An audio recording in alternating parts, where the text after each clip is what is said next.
welcome back. And let me welcome our guest tonight, Dr. Cherif Amir, Professor of International Relations. Thank you so much for being with us tonight. Thank you for having me. Thank you. So this is the first visit of Qatari Emir Tamim bin Hamad, brother. Not the first visit, but his first meeting with the president in years, and he described the visit as successful and stressed his keenness on boosting economic ties. How do you view this visit by the Qatari Emir to Egypt and its significance at this very particular time? Well, let's be, in today's segment, I'll be very frank and I will detail what took place over the last, let's say, 11 years between Egypt and Qatar. No, we just need yesterday and the recent period. Of course, but we have to be very cautious about diplomacy, because diplomacy has no one line. I will reiterate again the words of President Abdel Fattah al-Sisi back in 2013. He was still a Minister of Defense, and he said that Egypt will never forget the countries who stood with Egypt and the countries who stood against Egypt. And let's be frank, the relations were very, very tense between Egypt and Qatar. They stood with hostile positions in their media and their financial powers against Egypt. But I think that Egypt had a task. It was an example given to the whole Middle East that we choose democracy as a path. And many didn't like the choice of the Egyptian people. We were attacked by the media outside Egypt, and also foreign forces tried to destabilize Egypt. We kept on one line, and this was the unity between the president and the people. And what we're seeing today is everyone bowing down to Egypt's choice. We chose our path in 2013, and we chose President Abdel Fattah al-Sisi as a leader. Whether they like it or not, this is our country, and we are always open to negotiations, to discussions. We are a country of peace. We are a country of sovereignty also. Today, this visit is a clear answer to all the efforts that were made since 2011, saying that you cannot do it. We said we did it. And now, when the Emir of Qatar is here, he's giving now a clear answer. Egypt's sovereignty has won, and we have to accept it. We have to be respectful to the people of Egypt and the leadership of Egypt. So this visit is just the fruit of our struggle, the answer to all those who were trying to tell us that we will fail. This is the answer. He's here in Cairo, greeted by the president, and we're saying this is the new Egypt. You have to accept it. Yes. This is very true. This is very true. The visit itself and how significant it is, particularly at this, or the world and regional challenges that are occurring. I think that the world is changing, of course, with what we're witnessing now. I cannot say we were all in this region prepared, but I'm sorry to say the survival is for the fittest. And fortunately, we are fit enough to survive. That's why they're now talking to us. The EU, who stood against Egypt in 2013, now they're talking to us and asking us for the gas. And to actually giving Europe its lifeline. Of course. Please. And now, same thing with Qatar. And now I think that the Turkish regime is trying to be nice in a way or another in its rhetoric and way of talking to Egypt. So I think that we have put now a clear sign. This is Egypt that you have to respect. This was the promise given by President Sisi in 2013, that everyone would come to Egypt to acknowledge that we are the citadel of peace and also of struggle against the evil. He used to say the people of evil means the terrorist forces, the dark forces trying to destabilize the region. So we are fit enough to stand now. We are committed to our economic development and to our development of military force also. Right. So that's why we are now the hub of all these meetings here in Egypt. Sheikh Tamim, the Qatari Emir, stressed that he wanted to make use of the vast opportunities available in Egypt. So how do you view the areas of cooperation between Egypt and Qatar at this upcoming stage, putting into consideration that the President has said we don't need loans, we need investments? I think that that's what I'm saying, that they have to understand the new Egypt, the new republic. It's not a slogan, it's reality, and they have to accept it. It's not a slogan, it's new Egypt now. And the time that we were asking for money for just spending it on some debt, we're not doing that anymore. If we ask for money, we ask for development and cooperation. It means that you come and invest with your money. The example, our brothers in the Emirates, they're not just wasting money like that. They come, they know that Egypt is a secure country. They know that their money are put in a place which is safe and guaranteed and protected. So I think that the Emir of Qatar has to understand this also, that if they want to really show their good intentions, it's with deeds, not with words. And we said it to the Turks also. We want to see deeds. And this is how President... put aside the Turkish issue, because we are negotiating. I'm giving and we are still in negotiations. Both of them were parallel in their way of thinking towards Egypt. President Sisi used to say that I want work on the ground. And this is how he works also in diplomacy. He wants real results. So if they want bilateral relations in the economic field, they're welcomed with investment. They're welcome to build factories, to have their companies here as they're doing it in Europe, so they can do it here in Egypt. So from your point of view, what could be opportunities of cooperation between Qatar and Egypt? Because we're also speaking at a very delicate time. We're speaking here about a time when the energy sector is in dire need for lots and lots of cooperation. And we're speaking here about lots and lots of infrastructure built by Egypt during the past period in order to prepare Egypt, for an instant, to be a regional or an energy hub. So what are exactly the areas or the opportunities of cooperation existing between Qatar and Egypt? Well, I'll be frank also. We have lots of friends. We have lots of allies.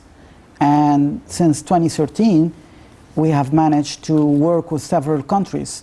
So the Qataris, of course, they are welcome to come to invest. But I think that the main investment that we're doing now is with our partners in Europe and the other Gulf states. So I think it's up to the Egyptian leadership to choose in which domain, because also let's say that the national security of Egypt is also a red line, and the decision to welcome the Qatari in any sector would be studied very, very carefully under the microscope. Last week and before the arrival of the Qatari Emir, Minister of Finance Mait and his Qatari counterpart agreed in Doha to reactivate the Qatari-Egyptian Business Council. How significant is that business council, and I mean here, what could it bring about of cooperative business?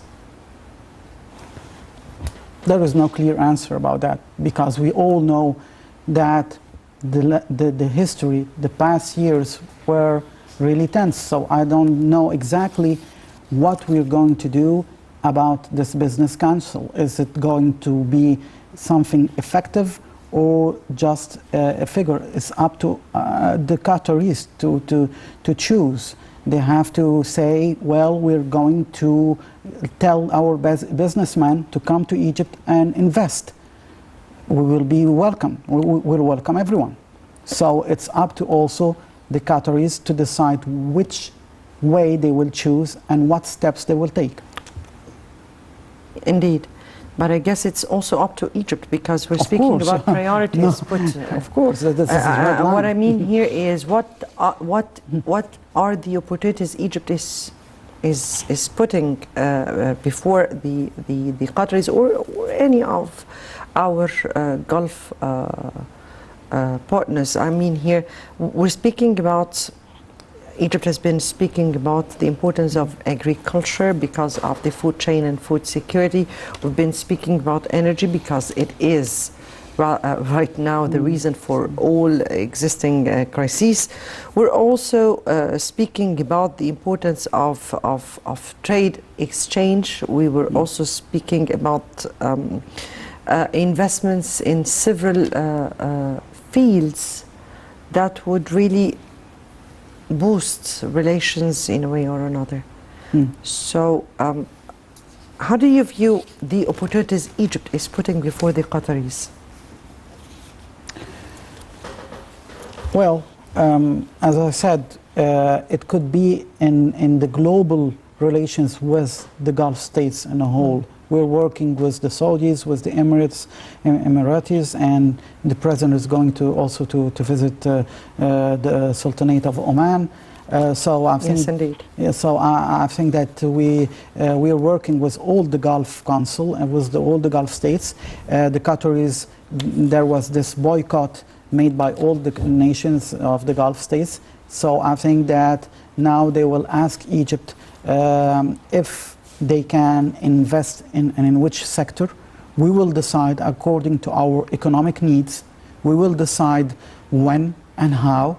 And I repeat, this is, especially with the Qataris, it's a matter of national security. And I think this file is in the hands of the president himself to decide what to do about it, because and we have to respect respect this. This is the leader of this country, and he's the one who would take the decision about it. About all the other countries, we all know we have friendly relations with the Russians, with the Americans, with the Europeans, with the Gulf states, so that we can talk hours about the cooperation. But let's be frank, about the Qataris, the president will take the decisions how and when to work with them. Before we continue on with our discussion, let me first take this second report, and we'll continue our discussion after this report.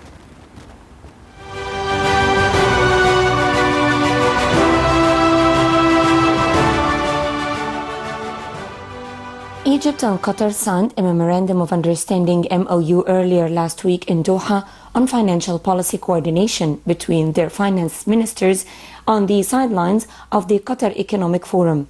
Minister of Finance Mohammed Mait and his Qatari counterpart Ali bin Ahmed Al-Qawari signed the MOU that is meant to foster cooperation and coordinate financial visions, positions and policies at the bilateral and international levels. The MOU also aims to exchange expertise in the fields of taxation, customs and financial policies. According to the Finance Ministry, the MOU paves the way for reaching an agreement on preventing double taxation between the two sides, with a view to stimulating joint investments. The two ministers praised the tangible progress made in the course of bilateral relations. The MOU is the latest episode of cooperation between Egypt and Qatar following the restoration in January 2021 of diplomatic, economic and travel ties after a 4-year hiatus. Egypt and Qatar have worked on strengthening their relations and reaching common ground on regional issues since Egypt and the Gulf Cooperation Council (GCC) signed the Al-Ula Declaration with Qatar in January 2021, ending years of a diplomatic rift. In the wake of the agreement, Egypt and Qatar held rounds of talks to develop relations, eventually forming the Egyptian-Qatari Joint Committee to foster and strengthen these ties.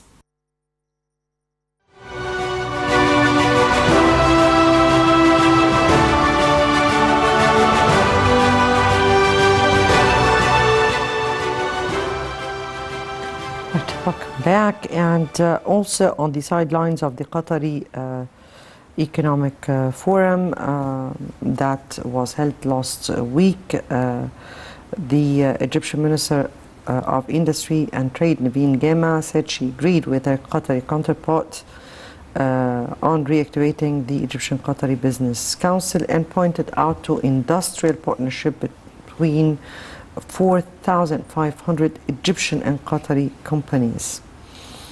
And there was this important agreement for $5 billion in Qatari investments in Egypt during a visit by the Qatari Minister of Foreign Affairs and Deputy Prime Minister Mohammed bin Abdulrahman Al Thani to the Egyptian to Cairo. Returning back to you here, Dr. Cherif, and we were speaking about relations. Definitely a number of issues stopped the agenda of the talks between President Sisi and the Qatari Emir. How do you view the topics that were raised on the agenda, and how important were those topics to be discussed at this very particular time? And we're speaking here that Sheikh Tamim, or the Qatari Emir, is not the first Arab or Gulf even leader to visit Egypt. It came after this important visit by Crown Prince Mohammed bin Salman, and another one by the Bahraini king and by the Bahraini and the Jordanian royals. So first, let me ask you about the issues that were topping the agenda of the talks. Well, the national security of the Arab world, this is an important topic now. I think that, as you said, the visit of Crown Prince Mohammed bin Salman of Saudi Arabia and King of Jordan, King Abdullah II, and the King of Bahrain to Egypt. We have seen all these visits to Egypt, and President Sisi also will be visiting Oman, Sultanate of Oman. I think that the Arab countries are trying now to coordinate between them before the summit with the U.S. President Joe Biden. The GCC summit. Yes. In which the U.S. President will be participating, yes. Of course. And I think it's time to coordinate. I think that the fact, it's a positive sign that the Qataris decided to work with Egypt, not separately. And I think that one of the main topics is Iran. And we all know that Qatar has very developed relations with the Iranian regime. So I think that Egypt could transfer some messages through Qatar that we would like to tell the Iranians that the Arab world is united. The Arab world is not happy to see that there is some Iranian involvement in some countries in the region and destabilizing security. So this is a way of diplomacy. We can transfer these messages also to the Iranians. And it's also a message to the American administration that, when there is a time to organize the Arab camp on the military, diplomatic, and energy files, well, we are capable of uniting our forces and talk and organize our rhetoric. So I mean, this is the main topic. And we know that Qatar now understands the weight of Egypt in this region. It's unavoidable to work in this region without consulting Cairo, without asking the visionary position of President Sisi. And we all know that it is a reality that Egypt is capable of changing the whole situation by its power, by its diplomacy, and it's time to work together. So, I mean, I think that the main topic was the energy and the security of the Arab world. Here, Sheikh Tamim has widely praised Egypt's policies under President Sisi at all internal, regional and domestic levels. And of course that was when he was here in Egypt. What could be the shared interests, the real shared interests between Egypt and Doha at this very particular time we're speaking about, and why it is important? Well, I think that our friends there in Qatar, I think that they discovered that we are a national, or let's say energy power in the region was gas. And we are more geographically a more important candidate than Qatar to Europe, because we are closer to Europe than Qatar, so we can supply the gas. So I think that they understood now that they have a concurrent, they have competition, and was not a tiny country. No, it was Egypt. So I think that they understood now that their economy could be, let's not say harmed, but they could come second after Egypt in this region if we will talk now about gas and about energy. So they understand now that we have to take care of our words and our deeds when we talk with Egypt, and if not, we will lose a lot. I think this is what's going in their mind, and this is the decision makers inside Doha are talking about. It's time to talk with Egypt, because now we had the force of gas. Egypt now is the leading force now. Well, this is how diplomacy works. What goes around turns around. They were in the past the gas force. Now today we are the gas force. They have to respect that, and they have to talk to us here in Cairo. I guess that there are lots and lots of shared interests for this meeting, particularly as we said, there are lots and lots of common files that we are sharing together. Part of them was one the President was keen to discuss, which is the Palestinian cause and enhancing the efforts of both countries to push for a restart of the Palestinian-Israeli peace talks. So this, I guess, is a common interest, right? It's a common interest, and I think that Egypt's policy towards the Palestinian issue is to work with all parties. We work with the Palestinian Authority, and also we worked with the Hamas government in Gaza. I think that we wanted to tell the Qataris also that they have to work with President Mahmoud Abbas, not only with Hamas, as they used to do in the past. And I think that the Qataris have good relations with the Israelis, so they can also be a mediator helping us, because we're not alienating anyone. We're telling all their countries, whoever can help in finding a solution, and President Sisi said it several times, whoever can help in finding a solution in this conflict is welcomed. So I think that now they could have pressure, or they have influence on Hamas, because they finance Hamas. We all know it, the Qataris. So it could be a way of telling them, well, you could tell your friends in Gaza to work with the Palestinian Authority and to the national security of the Palestinian cause. Yes. Of course, the Palestinian cause is much of concern to the whole world and would be part and parcel of the upcoming GCC summit.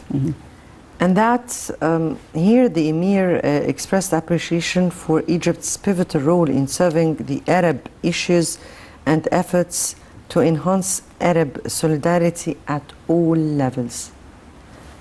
In fact, Egypt is doing that. The Emir himself has testified about Egypt's efforts, relentless efforts of doing that all the time. And that makes us put a spotlight on the upcoming GCC summit, because that would also discuss a range and a host of issues of concerns to the Arab world. From your point of view, what is, or how do you view the importance of this upcoming summit? This summit, of course, gather together the Gulf states in large, plus Egypt, Jordan, and Iraq. I think that the Americans, and I said this when Joe Biden was elected and the new administration was in place in Washington.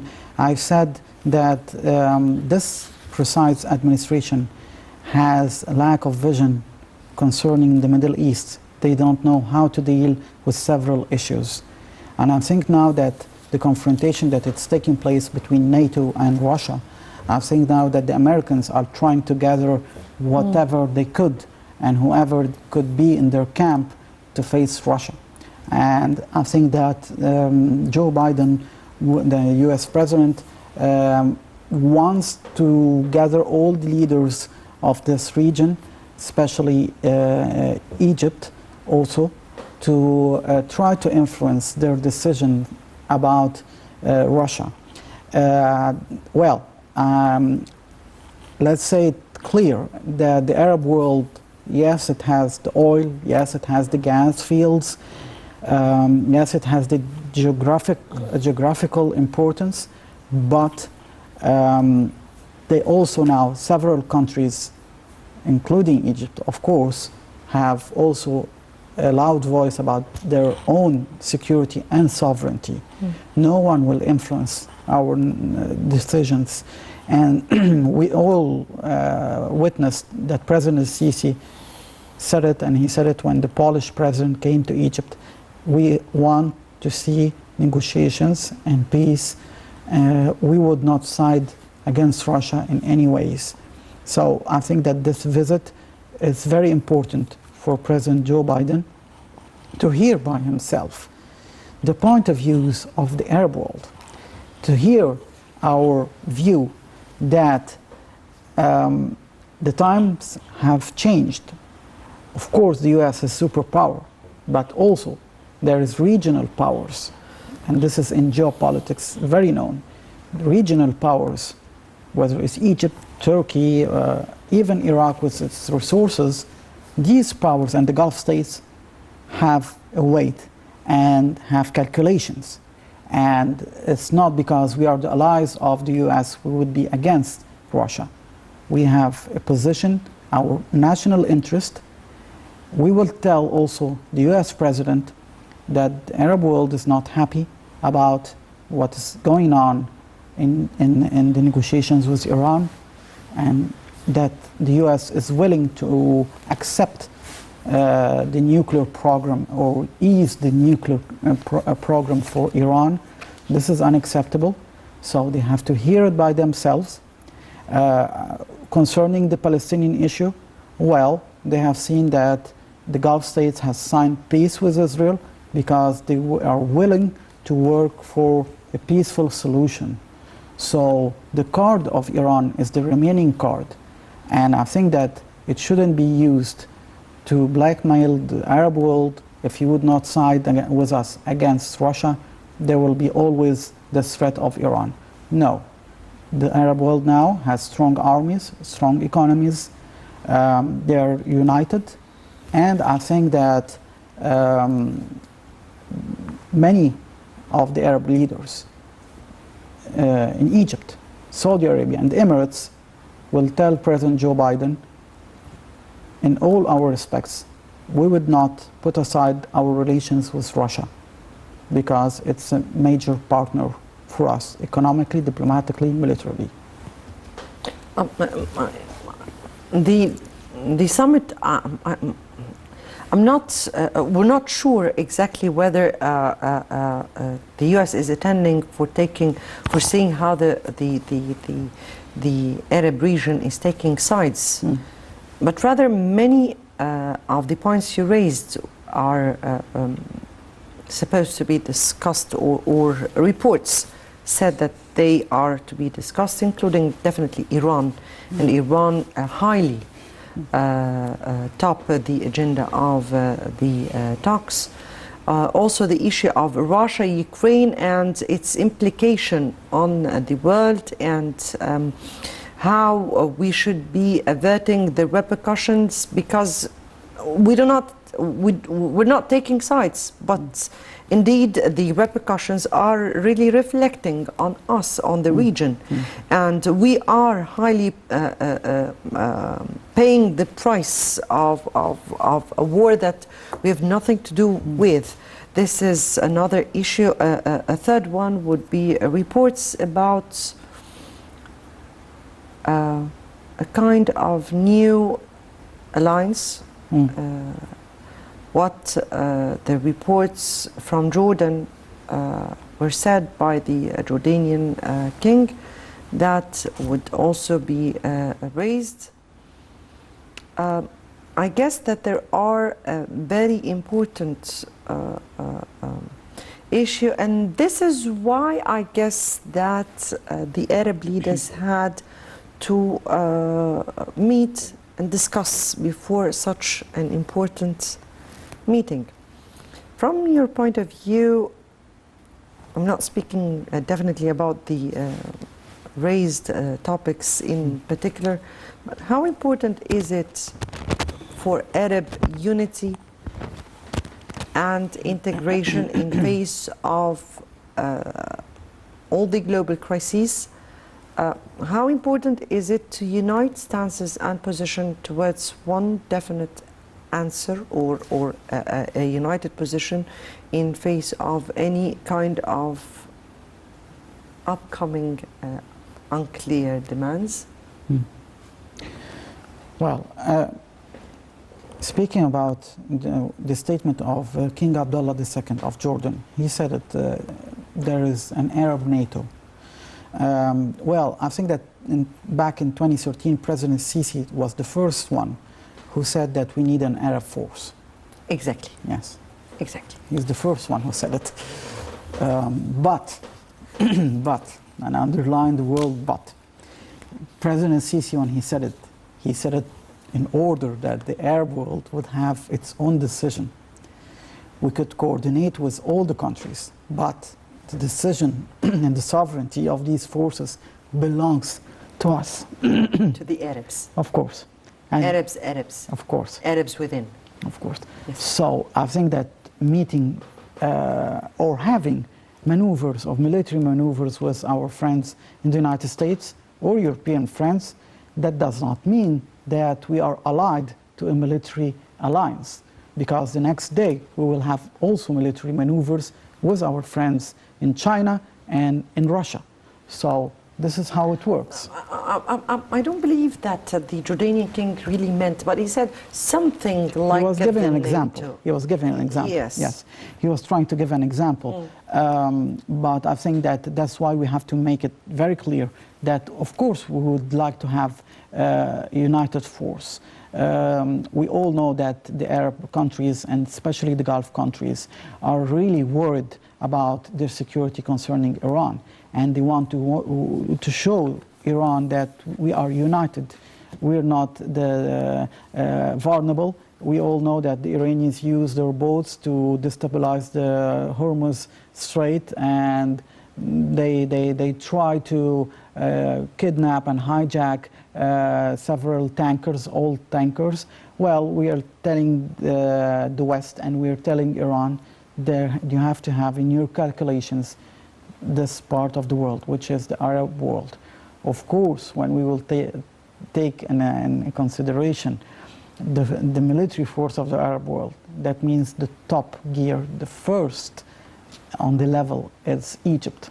We have our superb navy, our very well classified. But we're not speaking militarily now of, but definitely Egypt can defend itself very well. Very well. And our brothers. And our brothers, and definitely. Our brothers. Definitely. It this has is been the main said message. several times. Yes. It was, and it is, and it will always be the message here. What should we be expecting from the Egyptian-Qatari relations, just to end up this episode at this upcoming stage? A new change in Qatar's foreign policy towards Egypt and towards many issues. I think that the step they made by coming to Egypt and congratulating President Sisi for the revolution of 2013 also, because it's next Thursday. So I think this is great for us. It's an acknowledgement of our democratic choice. So I think that let's wait and see. Let's wait and see. This is how politics works and diplomacy works. Let's wait and see. But I hope they will change their way, because we showed that we won't change our way. As long as we both have mutual respect for our yes. For our bilateral interests, I guess it will work. Right? I hope so. Dr. Cherif Amir, Professor of International Relations, thank you so much for being with us. Thank you for the invitation. Thank you. And dear viewers, many thanks for watching. Tomorrow will be another important debate with another colleague. Good night.